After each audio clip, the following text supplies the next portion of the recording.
Nestled in southeastern Kansas, Wichita is a city undoubtedly filled with historical significance dating back to pre-European contact in the United States.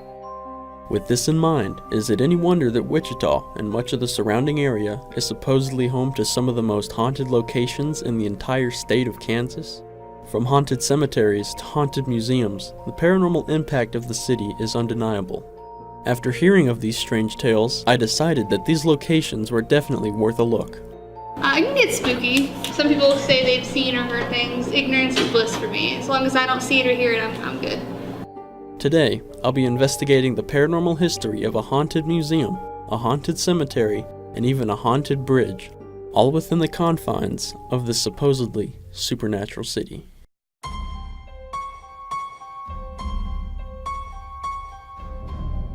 Standing among the bustling architectural landscape of downtown Wichita stands a commonly overlooked gem of Kansas folklore and mystery.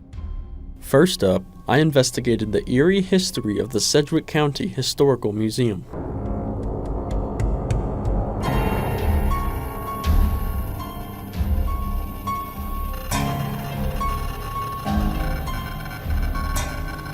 Formerly used as the Wichita City Hall, the building previously contained offices, jail cells, and a hidden room in the basement where reportedly dark activities were performed. Many believe these dark activities could be the cause of the museum's reported paranormal activity. In recent times, staff and paranormal investigators have reported strange occurrences on all floors of the building, including smells with no source, disembodied footsteps, orbs of light, and human-like shadows.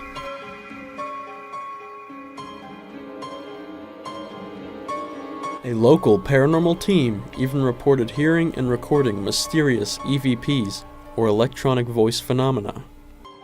And while the paranormal history of the museum will remain inconclusive, the Sedgwick County Historical Museum remains a beacon of mystery in Kansas history, open to the public to explore, learn, and possibly have a close encounter with a ghostly specter from the past.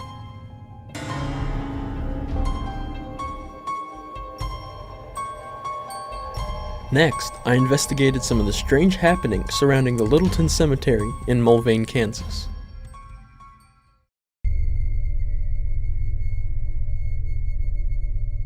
Originally a family-owned cemetery, the Littleton Cemetery has grown to account for many families over the generations. While rumors of the cemetery's hauntings abound, many of the reports remain elusive and undocumented. However, local witnesses claim to have seen the spirits of deceased loved ones haunting their graves, and hearing eerie voices with no explainable origin. Some local residents even claim that their house is haunted, possibly due to the paranormal nature of the nearby cemetery.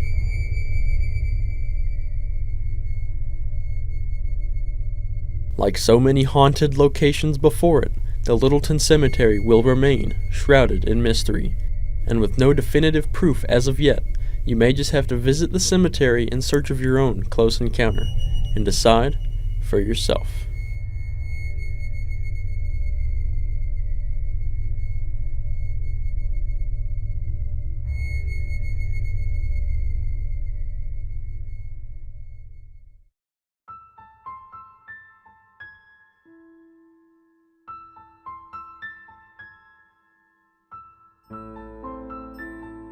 Finally, I made my way to what is quite possibly the most infamously haunted location in all of Wichita, Theorosa's Bridge. The two previous locations largely consisted of generalized information about the history of the locations and the experiences that surrounded them. However, for this legend, we have a few backstories as to why exactly this bridge is haunted, and as of now, it is unclear which story, if any, is the truth. That in mind, this bridge's backstory is by far the darkest we've explored thus far. The first story takes place in the late 1800s. A group of settlers was passing through the area in a wagon train when they were attacked by Native Americans. During the attack, the natives stole a baby from one of the women aboard the wagon train. This baby's name was Theorosa. After the attack, the mother abandoned the wagon train to try and find her baby, eventually to be left behind by the other settlers, never to be seen again. Legend has it that the mother's wandering spirit still haunts the area, and to this day, her mournful calls can still be heard as she continues to search for her lost daughter, Theorosa. The second story states that Theorosa was actually a Native American woman who had an illegitimate baby with a white settler. One day, while standing on the banks of the creek, the baby's father stabbed Theorosa in the back and the baby was dropped into the rushing water below.